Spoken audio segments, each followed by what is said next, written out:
Nithyanandam Paramasukadam Kevalam Jnanamurtim Dvandvatitam Gagana Sadrisham Tattvamasya Dhilaksham Ekam Nityam Vimalamachalam Sarvadhi Sakshi Bhutam Bhavatitam Trigunarahitam Sadgurum Tam Namami.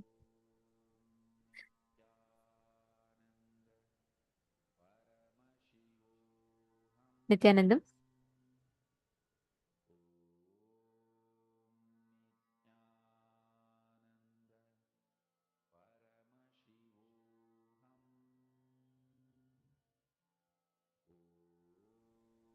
Nithyanandam, we welcome all the participants, every one of you that are sitting with us today for this very, very special and auspicious day where we are going to be learning about the secrets to attract wealth, the science of manifesting wealth. Every one of you that are sitting with us here today on the 17th day of Paramashivoham. Can you all imagine we're already on the day 17 of the program? How has the program been so far for all of you? How have you all been enjoying it?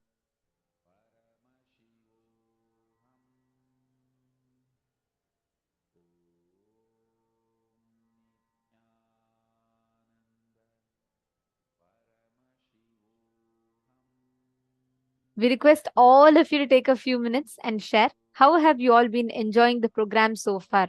We have been learning the sciences of parallel universe, astral travel, so many different things. And now we're all understanding, learning about one of the most important aspects of life, the science of wealth manifestation. How we manifest wealth.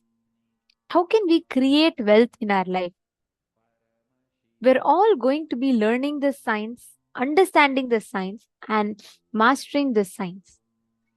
Now, every one of you that are sitting here today, hope all of you are enjoying the program in this 17 days, and hope all of you are having a lot of clicks, understanding the deeper sciences.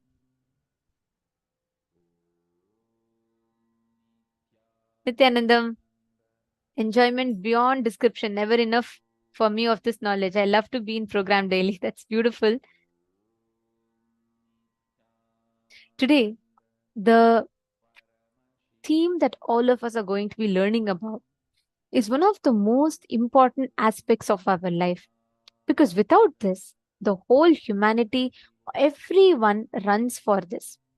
The whole of humanity is always behind, always trying to earn, trying to go behind money. Wealth almost has become like an inseparable purpose of human life, isn't it? Imagine about it.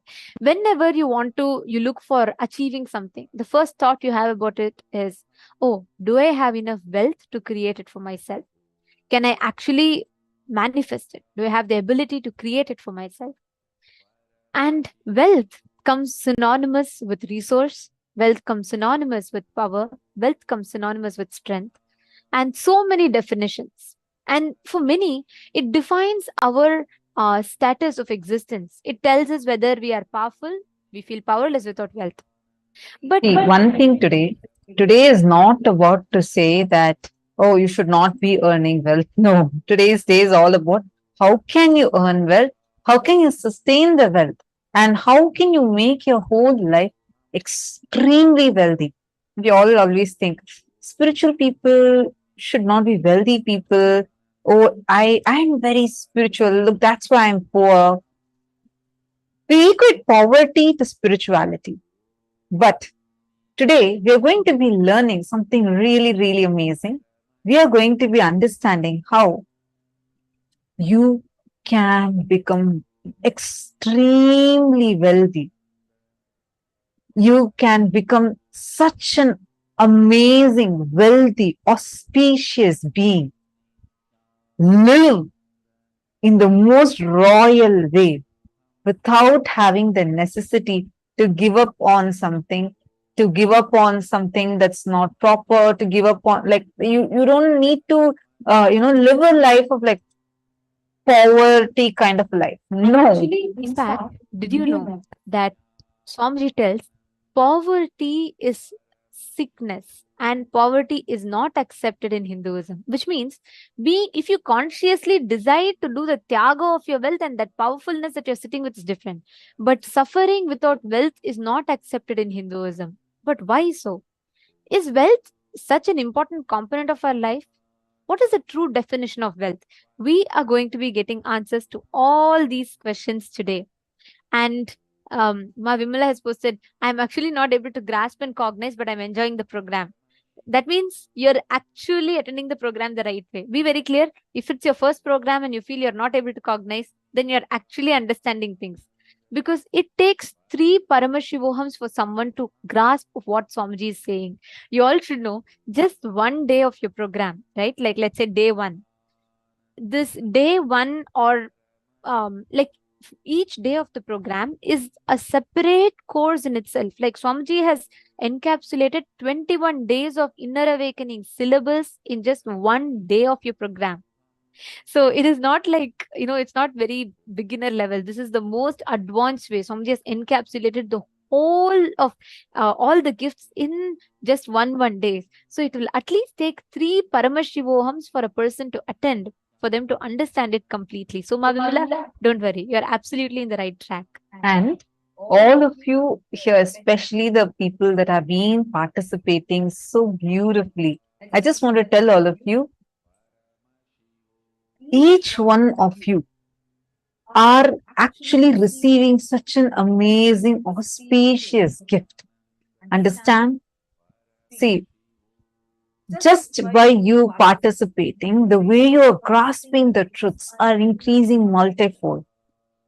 Every time we listen to the satsangs, we listen to these sessions, I've been blessed with a great boon to be able to be an acharya for the Paramashivoham level 3 since the time this program was launched. And it's been something really, really amazing for me that every single time I learn something new. I get a different click every single time. Because what Swamiji is gifting us is not something that's like, this is the syllabus you're going to learn. No, it's few words, but packed with so much of depth. Which is why we have participants who are attending this program for 7th time, 8th time. You all can tell how many, like from the time I remember I have seen Ma Yoga Malar sitting.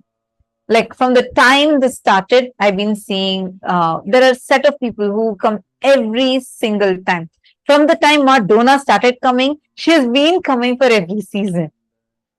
Like this, there are a lot of you who, without missing, makes it like that. Because one, the way Swamiji designs the program is something so phenomenal. Can't believe like 17 days. Oh, wow. And just participate more, you would see such an amazing, amazing truths just getting revealed to you more and more. And I request all of you to share with us your breakthroughs, how it has been. Don't just post it as a message on the Zoom. Actually record yourself. Each of you record your experiences and share that links with us. All right, let's first enter into today's day. Who all want to have breakthrough in this wealth manifestation? Who all here want to really become wealthy, really understand the nuances of how wealth manifestation happens, what is stopping you from being wealthy, and how you can actually become literally a wealth magnet.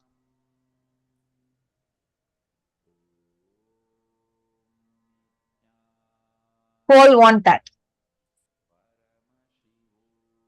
Great, because you're here in the best way for best session for it. Because today, focus on this.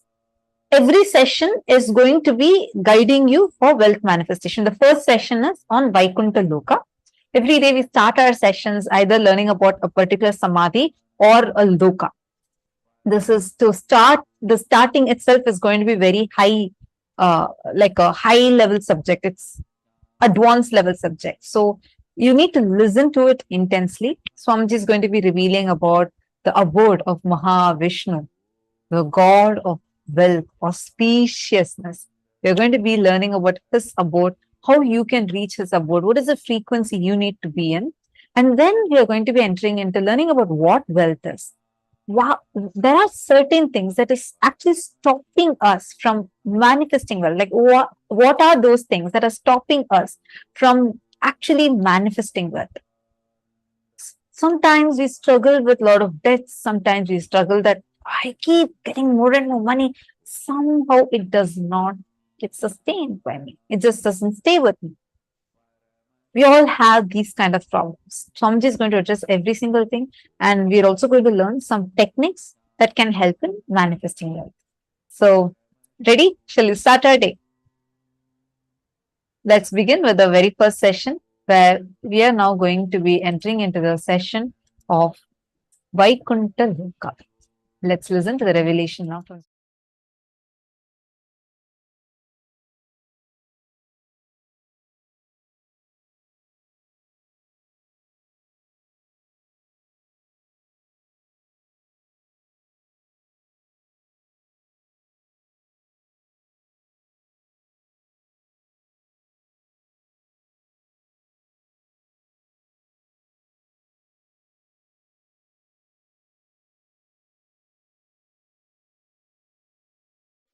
14 lokas are stopping with Brahmaloka. After that, the 4 is beyond Brahmaloka. Vaikunta, Shripuram, Kailasa, Mahakailasa is beyond the 14 lokas. There is only Turyadita in those 4 spaces. Vaikunta, Shripuram and Kailasa, Mahakailasa.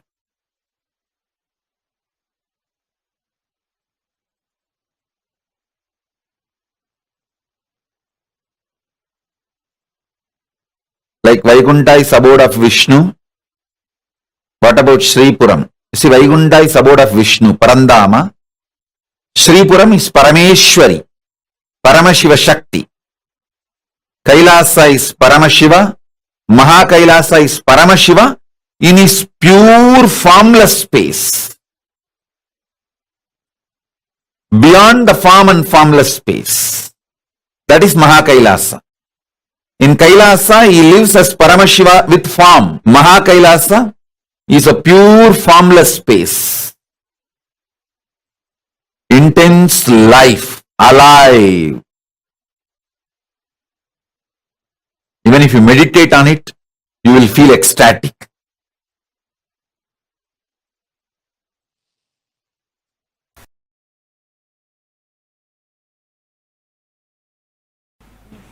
There's a beautiful story.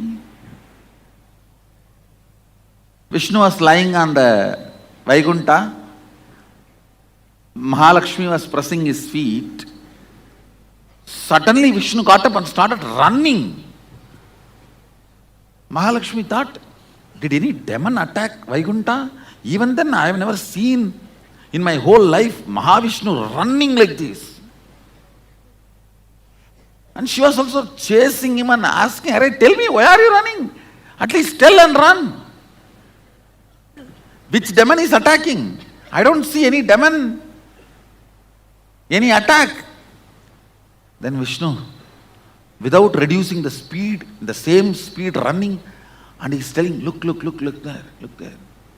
There, the Prahlada was trying his small hand and trying to show in which pillar Vishnu is there. The father is asking, Hiranyakashipu is asking, hey, in which pillar your Narayana is there? In this pillar or that pillar? So the Prahlada, small kid, he is only a 5-year-old kid. When Narasimha Avatar happened, he is only 5 years, not even 6. 5 running. So that small baby is raising the hand and trying to show. Narayana says, whichever pillar that finger is showing, I have to get into that pillar. I can't afford to let my devotee down. It boils down there.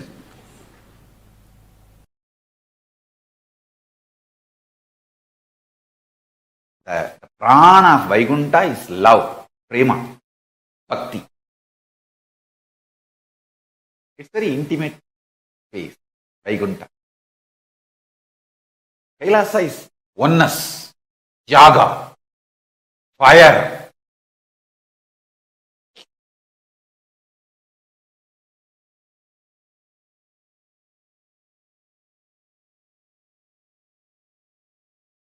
Vaikuntha is more like a cool, prema bhakti, the love space.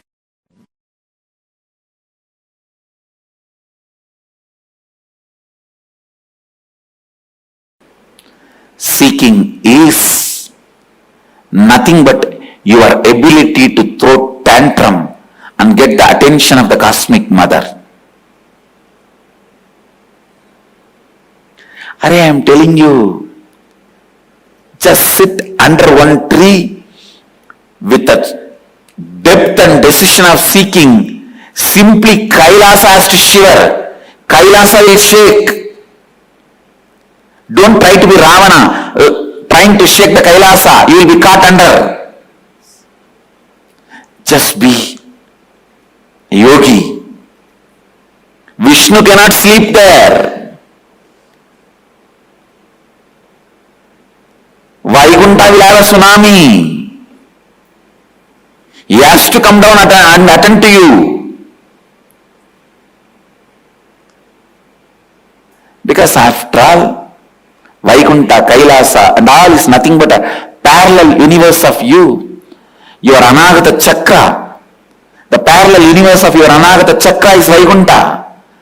Parallel universe of your Anya is Kailasa.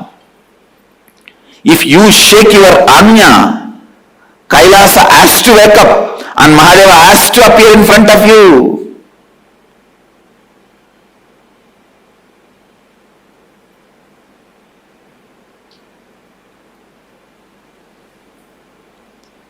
Don't be arrogant out of your seeking. Actually, when you are seeking, arrogance will not even happen. Now when I am explaining, don't see this as arrogance. Very pure, clear, confident and the straight, right guidance I am giving you. It's not arrogance. When I say, if you sit and open your third eye, the parallel universe of the third eye, Kailasa has to shake and Mahadeva has to appear. I am not arrogant. I am just revealing some of the very deep, sacred secret to you. If you sit and open your Anagata Chakra with the depth of seeking, simply the Narayana has to wake up from his Yoga Nidra and appear in front of you.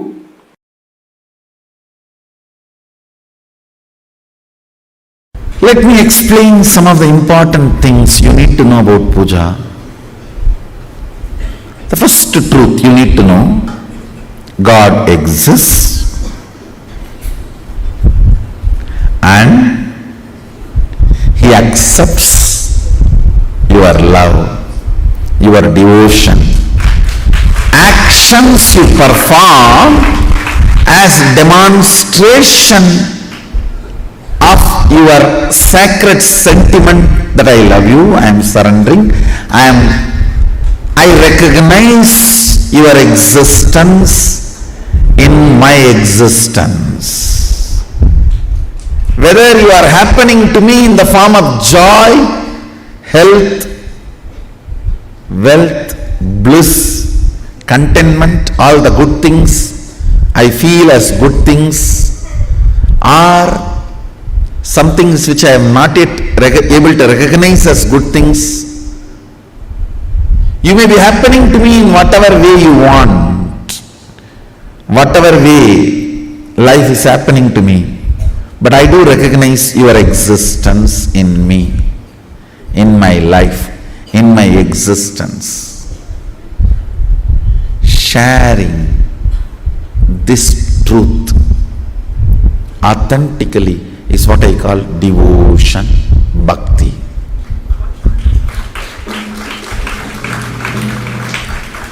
manifesting powerful cognitions about the universe is bhakti, and manifesting powerful cognitions about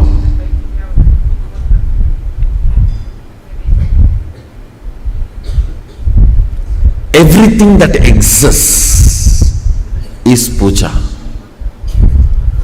Puja is the time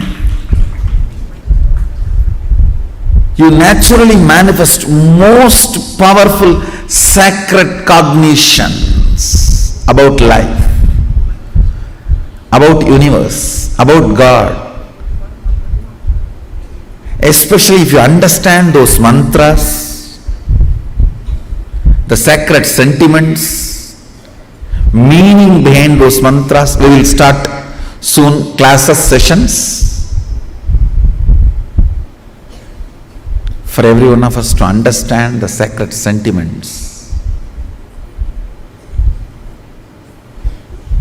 When you sit with those sacred sentiments and Bhava Samadhi, I tell you, it is literally Shakti Pada with Sadashiva himself.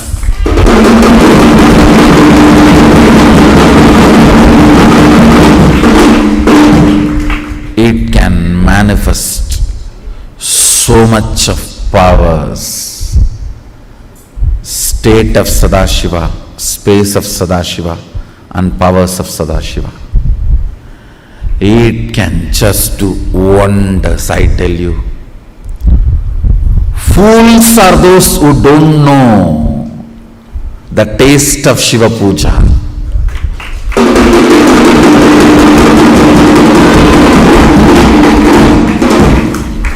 It is actually literally missing an important component in the life. When I use the word Shiva Puja, maybe you should take this as a meaning of Ishta Devata Puja.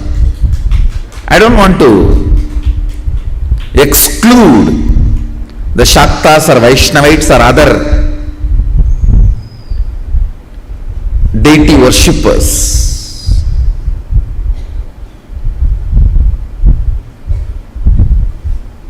Because now I am practicing and promoting Shiva Puja, I am using the word Shiva Puja. Otherwise, you should take this as a Ishta Devata Puja. Whoever is your Ishta Devata, I tell you, the Ishta Deva Puja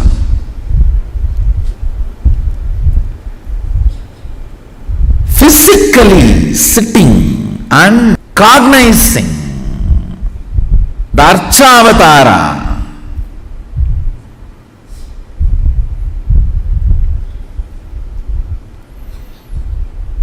and collecting all the things needed to offer it to him,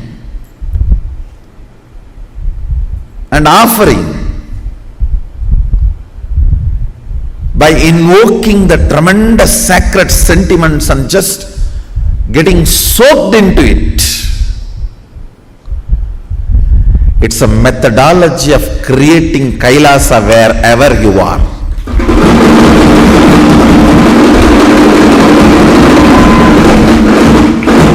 You have power to manifest Kailasa where you are.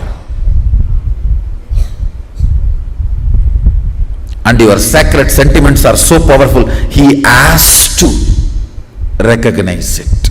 And he is waiting to recognize it.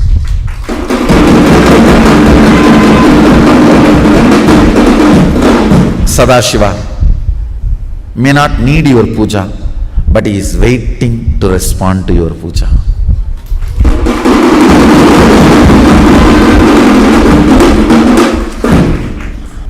Your sentiments are different. You think, oh, if he is waiting for me, then he needs me. No.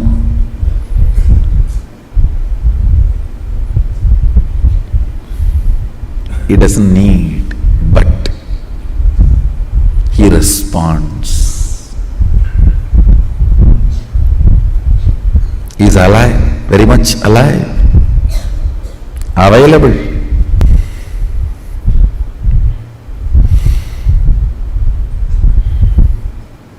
Puja is 100 times more than sitting in mandala process with me.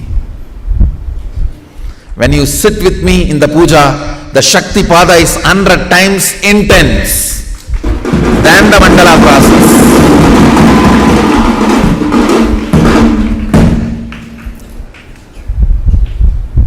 Because the sacred sentiments invoked.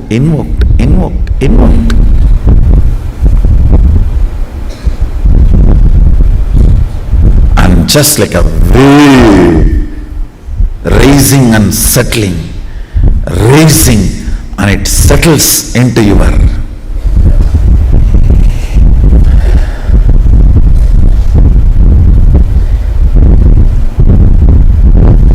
muscle memory. The sacred space of puja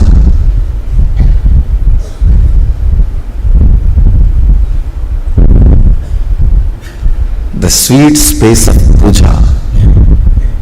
So it is such an intimate romance, I don't have words to describe it.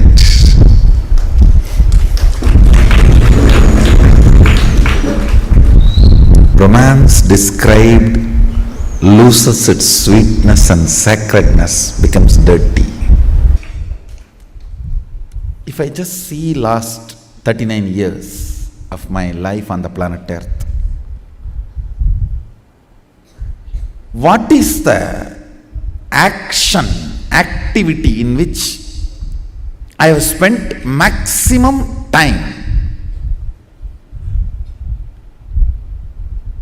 Not yoga, surely not talking to you guys and taking class, not doing Sangha activity, not doing meditation.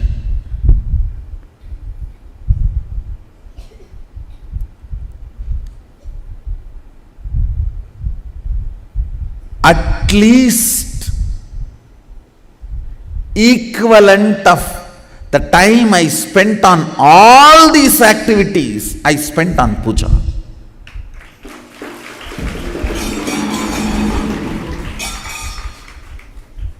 Sometimes 11 hours or 15 hours at a stretch I will sit and do puja.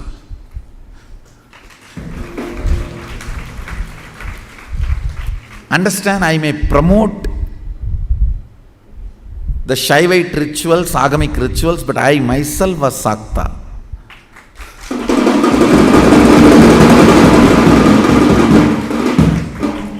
I practiced Shakta tradition, Sakta Sampradaya, means worshipping Devi. Basically, I received Bhuvneshwari Vidya from my Guru, Vipudananda Puri, after I had darshan of Devi appearing, and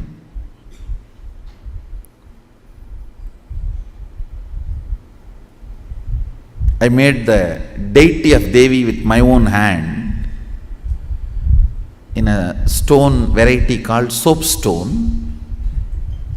In Tamil they say Mavakkal.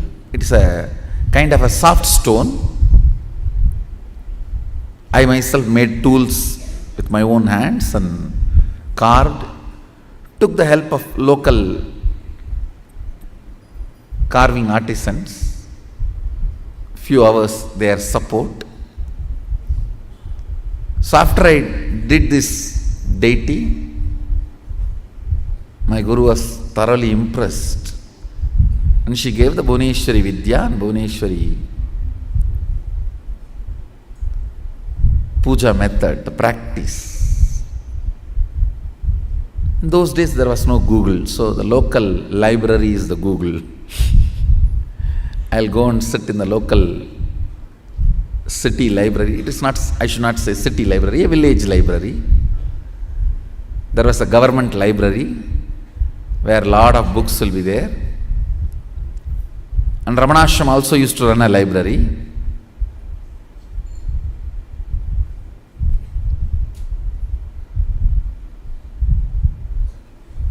So I used to go there and sit and download the books. I used to go and sit and copy the puja patadis available in the library. You can all see the deity I carved after having darshan of Bhuvaneshwari. Exactly as I had darshan, I carved her. I carved.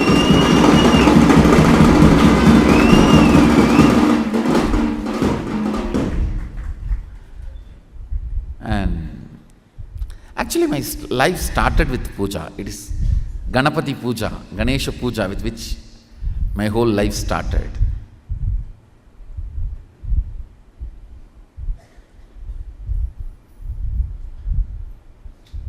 If I am not doing what I am doing, I will be only doing puja. I would have been a pujari. Just sitting in some remote corner Shiva temple from morning till night.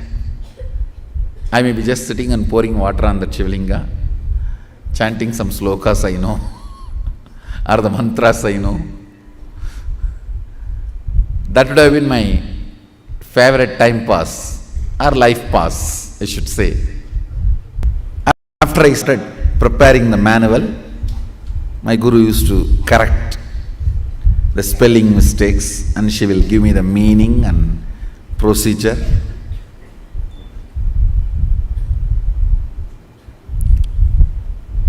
Before every puja, I will prepare elaborate manuals to instruct myself and study. Still, fortunately, we have few manuals protected by my mother. Some of the manuals I prepared for Sri Vidya and Ramakrishna Puja and other Shodasopachara Pujas, like Sadashiva's Puja and Ganapati Puja and Durga Puja and Vishnu Puja.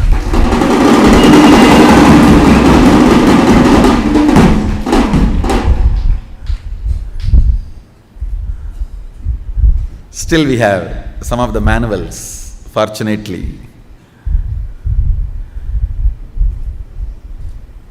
Much of them are Sanskrit and Tamil mix, means in Sanskrit script also I will write the mantra, and then Tamil script also. I will write the mantra and write the meaning in Tamil, procedures in Tamil. We do have some manuals with the Sanskrit script. Can you get that? Devanagari script.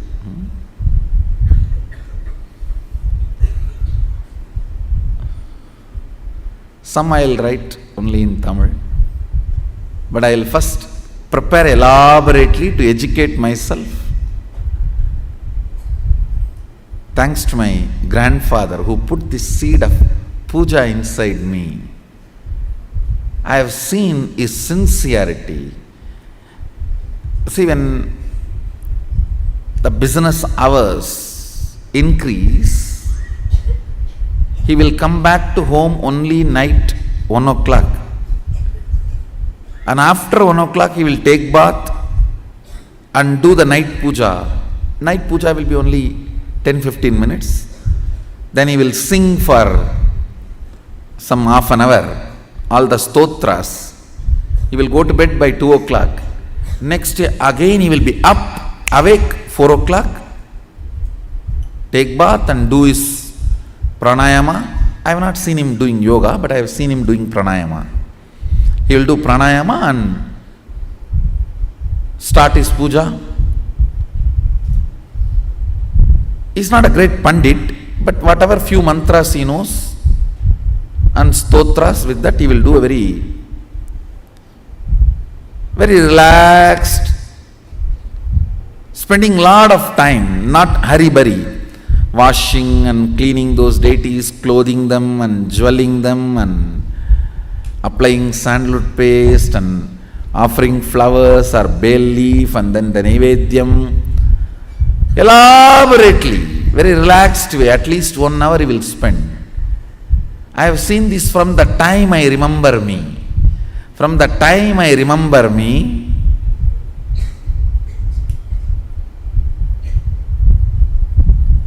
I used to sit with him. It's like a Skandamata's age itself. My mother used to put me where he does puja. So only hearing his morning puja bell, I'll open my eyes.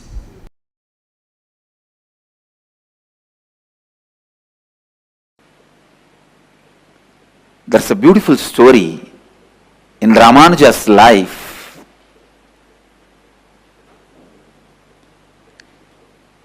He goes to his guru and asks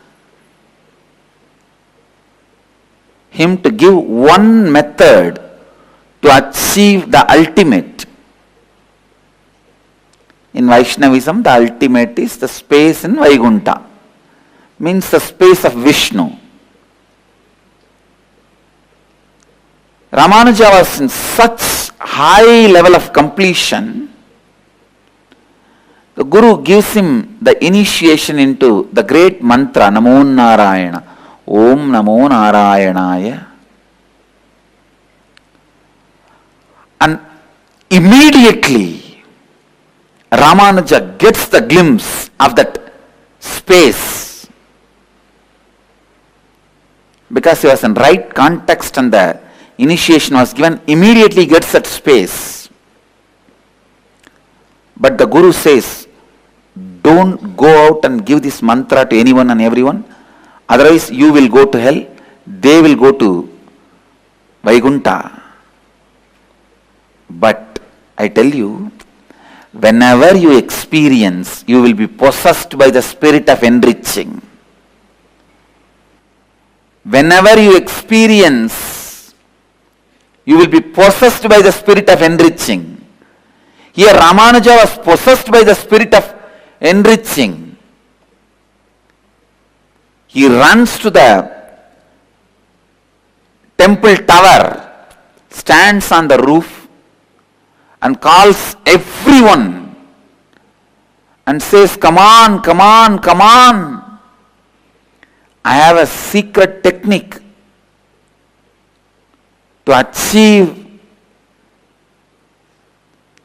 Vaikuntha. If I teach you all this, I may go to hell, but you will all go to Vaikuntha. Please learn.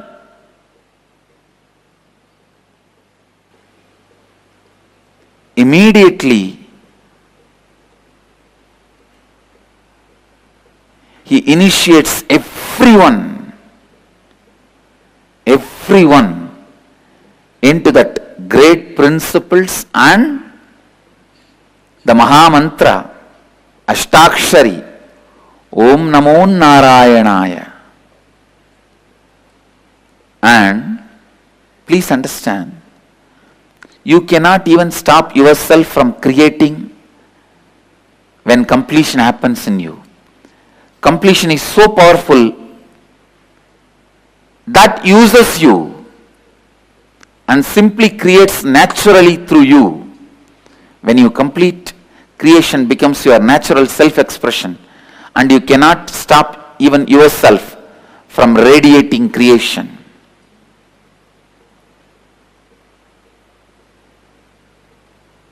And I tell you,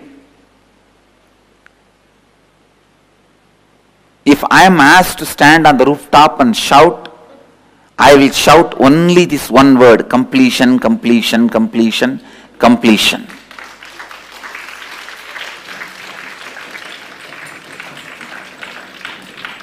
Like Ramanuja, how Ramanuja shouted, Om Namo Narayanaya, the mantra for the ultimate Vaikuntha.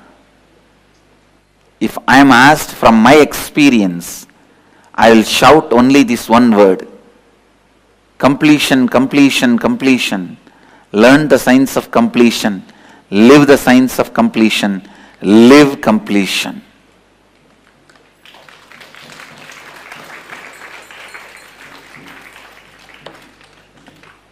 I know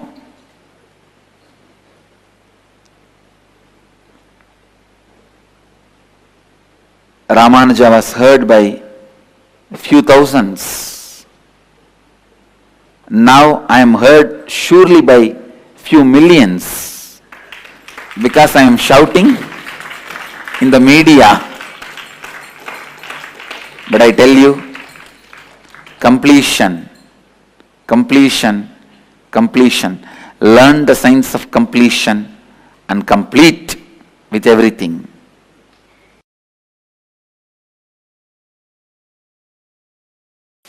Experiencing, imbibing sacred truths. Swadhyaya. Please understand.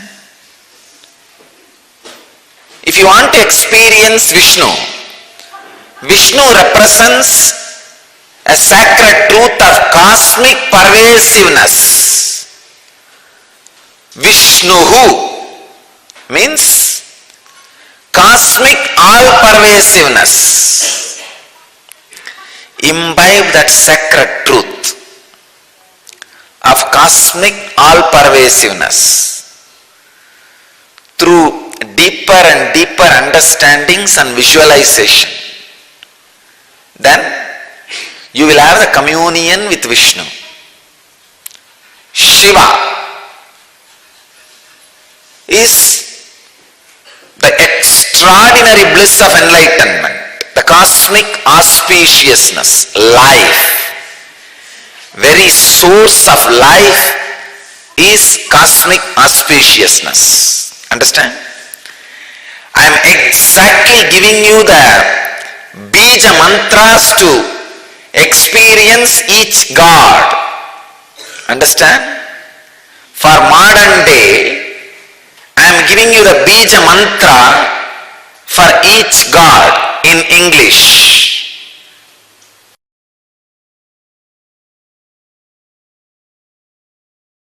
Pure consciousness is all pervasive.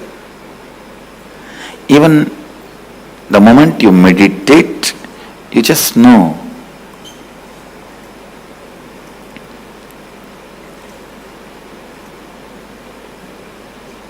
You are something more than the body, because all pervasiveness, the amount you can experience, only that much you can visualize. Please understand. Physical things, for example, this seat, this asana, even if you don't experience what it is made of and how it feels, you can see it. You can grasp it.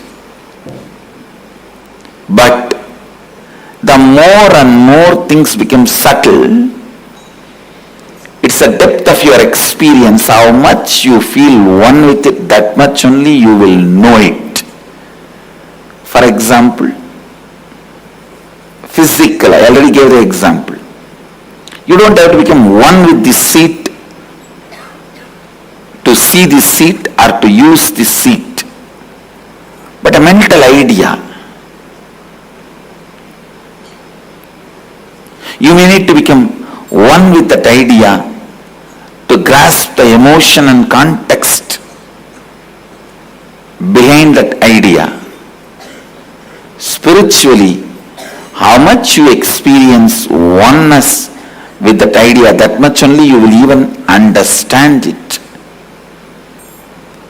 Please understand, pure consciousness is all pervasive. Meditate on it. What is it? All pervasive. Is it ocean? No. Even water is not all pervasive. Is it air? No. Beyond the Valimandala, they are filled. It's not all pervasive. Then what is the all pervasive? Space? No. Like space. Because even in our space only there are some few billion planets. But universe is much beyond. Few billion planets we have ever understood or imagined. Vyakta, avyakta, manifest and unmanifest. Manifested and unmanifested. Vyakta, avyakta.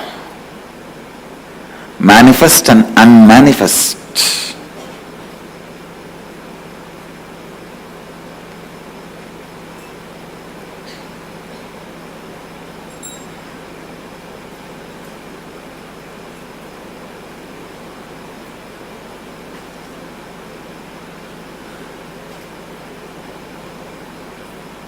Meditate on it.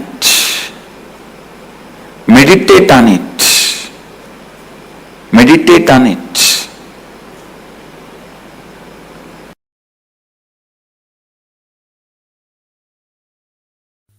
Vaikuntha Ekadashi is the day. So tonight Dwadasi starts. Now all the devatas are supposed to wake up and do their panchakriya and yoga, nitya anushtana, and start their puja.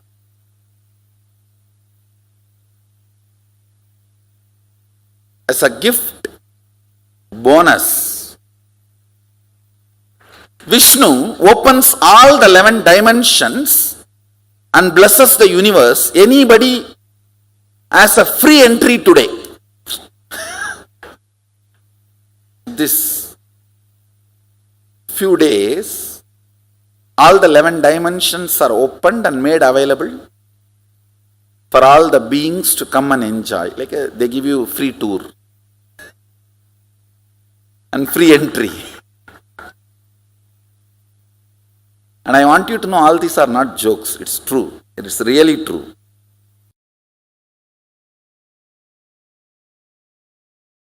Listen. Los Angeles Kailasa is one of the most important Kailasa till now I have manifested. The deities are literally birthed by Paramashiva, myself directly. The Archavataras residing in Los Angeles can connect you directly to Kailasa and other vertical time zones. Sit, pray to Venkateshwara in Los Angeles Kailasa, you will experience Vaikuntha directly. Connect, worship Ganapati in Los Angeles Kailasa. You will experience Kailasa directly. You will see Ganapati in Kailasa directly. Every deity. Same way.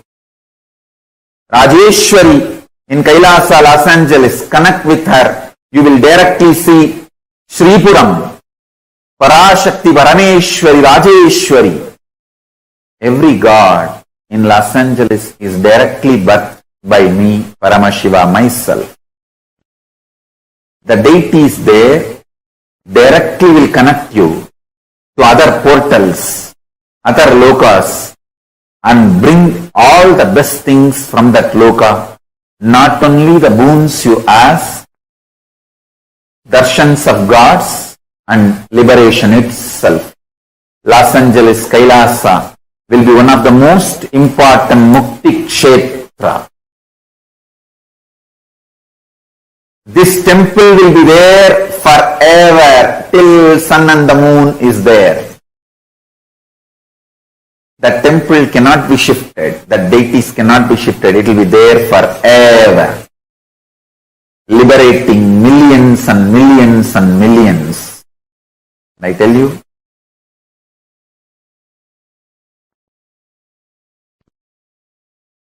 whatever way temple can be expanded, renovated, but the deities have to be there permanently forever. They cannot be moved, and they will directly connect. Anyone who comes there, prays there, to Kailasa, immediately. It is literally, I brought the Kailasa stage, a supernal effulgence of Kailasa, and made this Los Angeles Kailasa. there will be a huge ecosystem, enlightenment ecosystem in Los Angeles.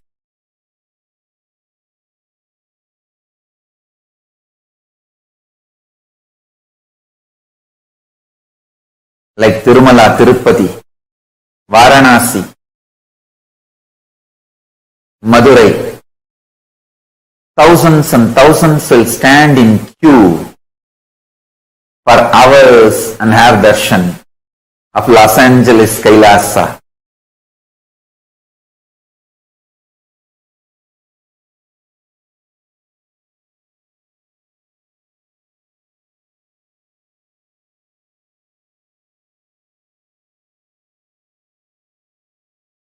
Paramashiva, myself, will be ever present, eternally manifesting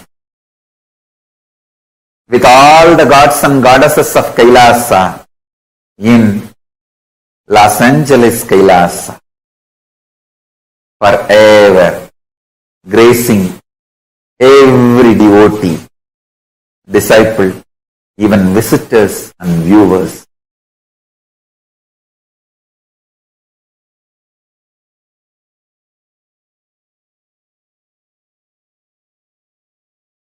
Los Angeles Kailasa is one of the connection points with Maha Kailasa and Bhuloka and all other lokas, spaces.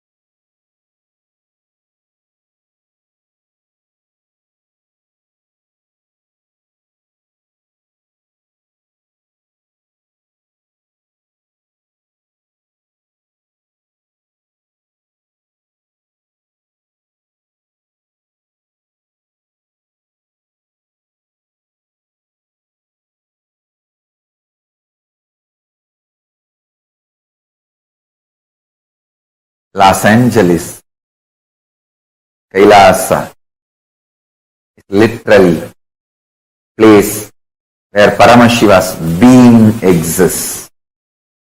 He is not only in the form of energy, superconsciousness, state, space, powers, he is in the very form of the being, accepting, receiving our worship, prayers and responding with a grace and compassion and love and blessing.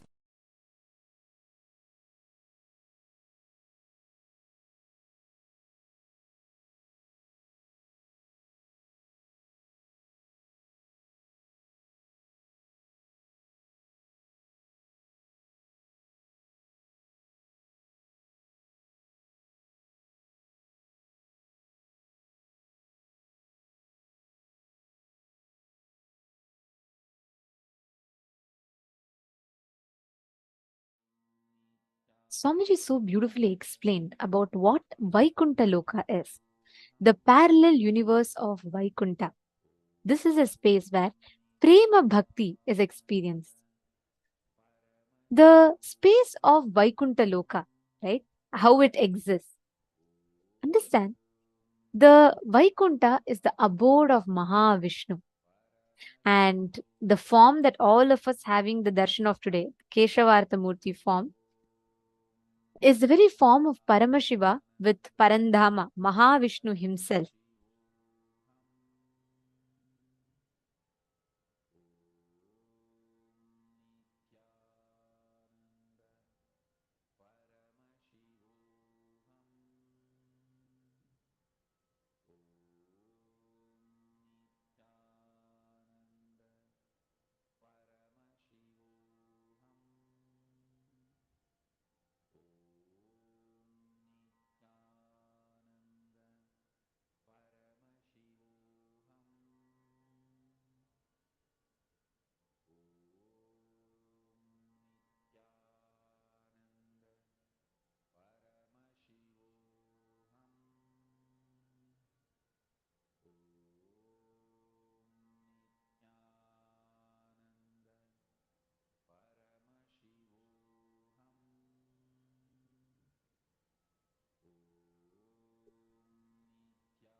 Yes. Now, this form of Paramashiva as Bhagavan Keshavartha Murti. Keshavartha means where Paramashiva gives, like he and Parandama becomes one. They both merge to represent the cosmic principle of how the oneness happens. In this form, Bhagavan Paramashiva and Mahavishnu are seen together in one body. And you can see that the Damaru, the Paramashiva's drum on one hand, Chakra of Mahavishnu on the other hand. This whole thing represents how the ultimate experience of wealth consciousness can lead you to Paramashiva, the ultimate experience of consciousness. One of the largest and most blissful manifestations of Mahavishnu as Venkateshwara to this day stands um, in in the sacred sthala of Los Angeles. Actually, you all should see this picture here. This is Keshavartha, Mahavishnu, not Keshavartha, sorry, it's Mahavishnu.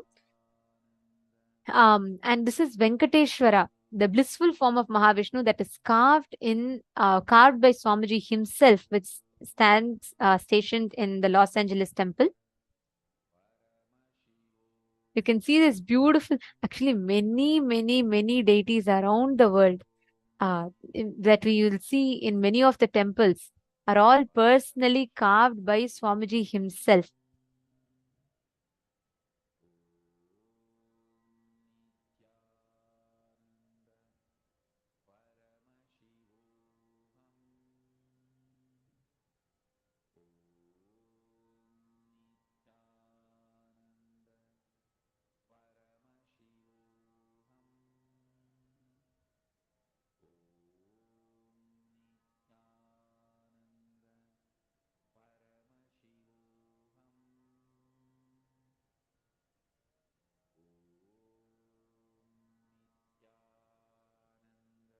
And understand, actually, if you see Parandama, right, he represents the ultimate consciousness of wealth. But when we tell wealth, it is not wealth as we understand, it's not money component alone.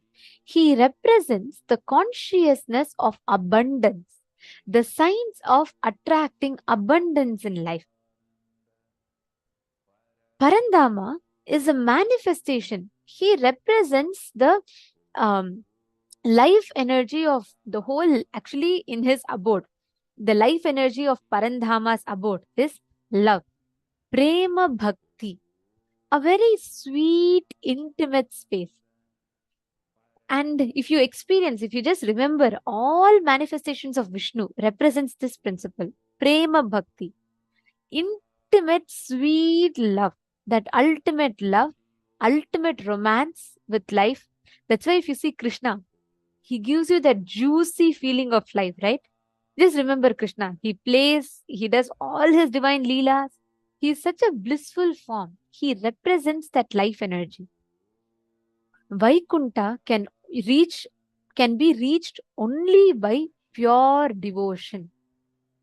That is why Vaikunta is called Prema Bhakti, where only pure devotion will open up Vaikunta for you.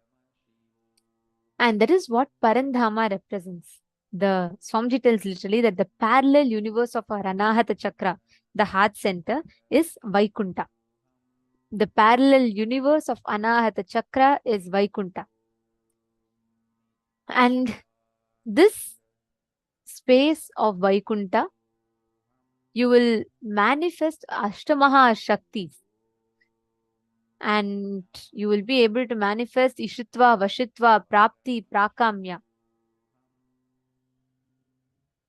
And Om Namo Narayanaya is the ultimate Mahavakya to reach Vaikunta. The first truth you need to know is God exists and He accepts your love and your devotion. When you realize this, creation becomes your natural way of living.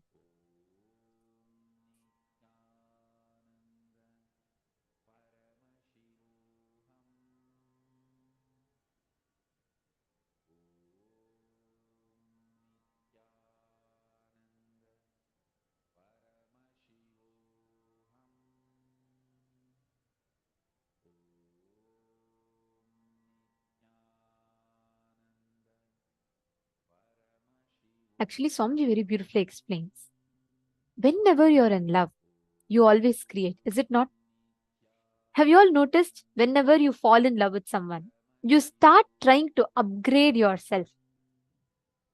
You start trying to make experience yourself for that. Like whenever you fall in love with another person, you change your hairstyle for that person, you change your speaking style for that person, you start changing your taste as per that person, is it not?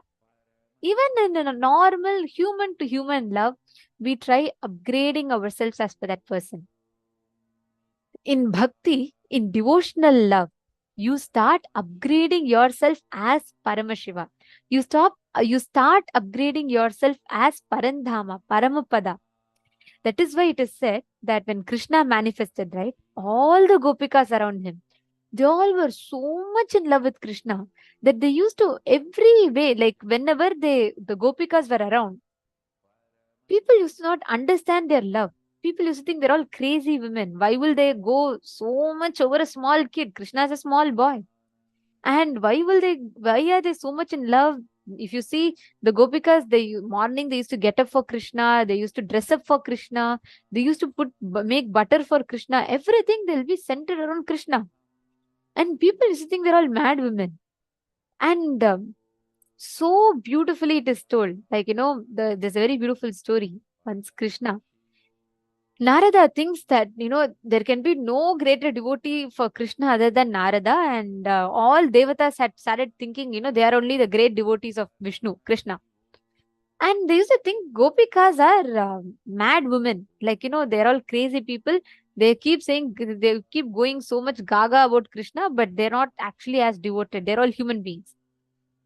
So Krishna wanted to establish the love of Gopikas to the power of Prema Bhakti to Narada. So he plays a very beautiful Leela where he tells one day, he starts telling, oh, I have a very bad headache. I have an unbearable headache. It is not going at all. Narada, he runs around all three worlds. He says, yo, my God is having headache. And he brings all the gods, and even Dhanvantri, the god of medicines, he tries to come and cure. Nothing can stop. We all know Krishna is playing his Leela. So Krishna also, he starts saying, oh no, it's unbearable. I feel like my head is splitting.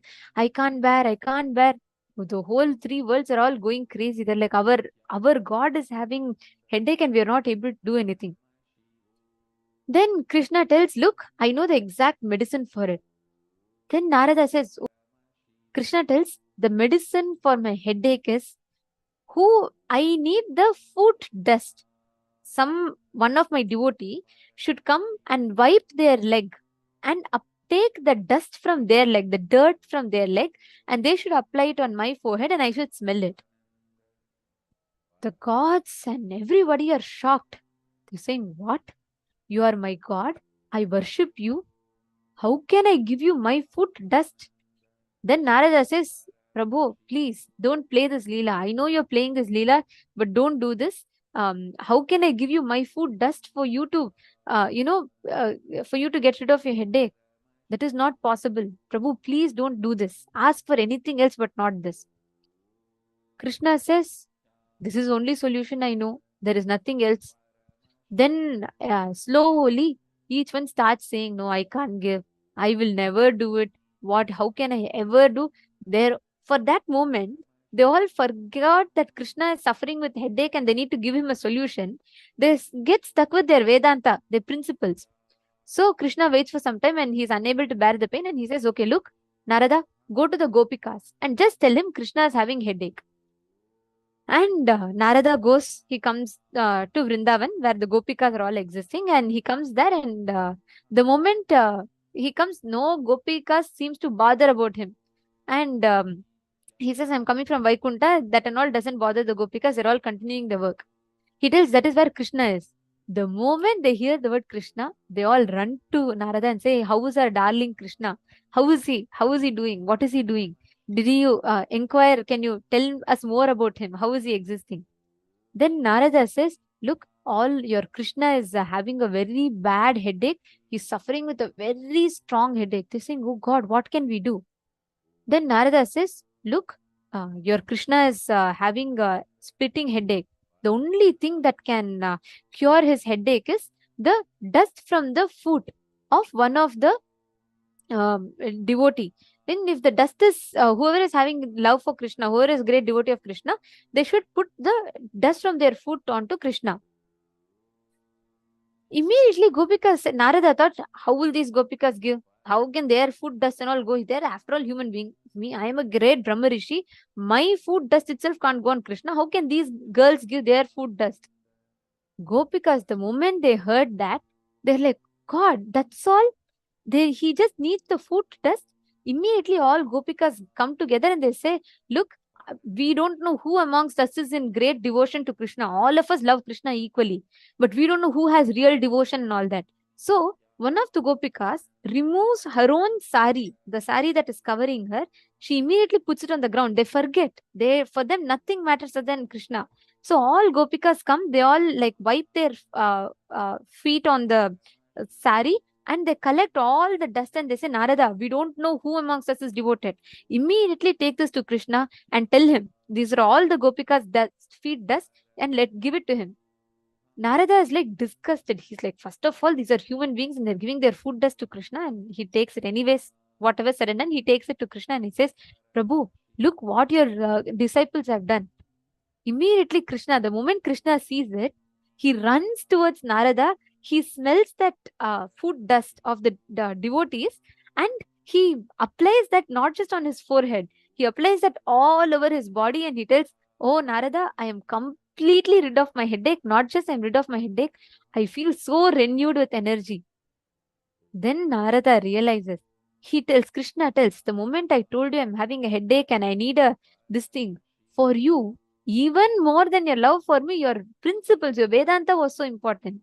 For these Gopikas, there is no dharma, nothing, this right, wrong, good, bad. When it comes to me, they go beyond all the societal rules. That is why they are more dear to me. Narada realizes and he falls at Krishna's feet. That is why to this day, in all of Vishnu's temples, if you see, on the crown of Vishnu, there will be a footprint.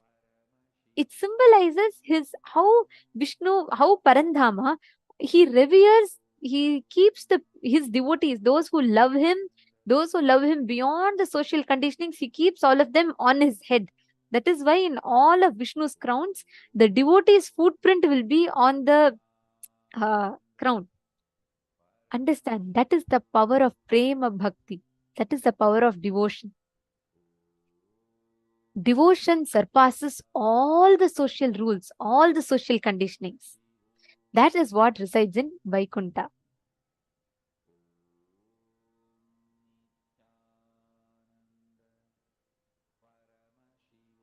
The moment you experience, whenever you experience this space, Vaikuntha will open up as prema bhakti for you.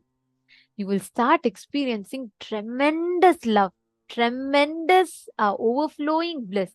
That is Vaikuntha. That is the space of Vaikuntha. Understanding? Actually, today, all of us, whenever you experience love, right, you will see how you will be able to manifest the Ashtamaha Shaktis. Prapti, Prakamya, Ishitva, Vashitva, Anima, Mahima means you will be able to play with the nature of reality in front of you and change it as per your conscious will. For example, let's say you take any object, you will be able to increase its height, you'll be able to decrease its height, you'll be able to play with it. It will just be like a whole game for you. It will not be something very difficult at all. Understanding?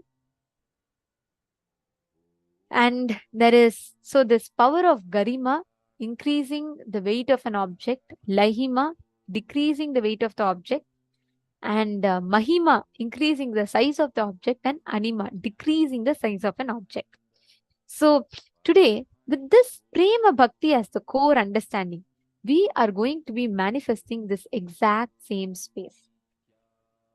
We are all going to be manifesting the space of Ashtamaha Shaktis, power over the consciousness, power over the matter. Understanding?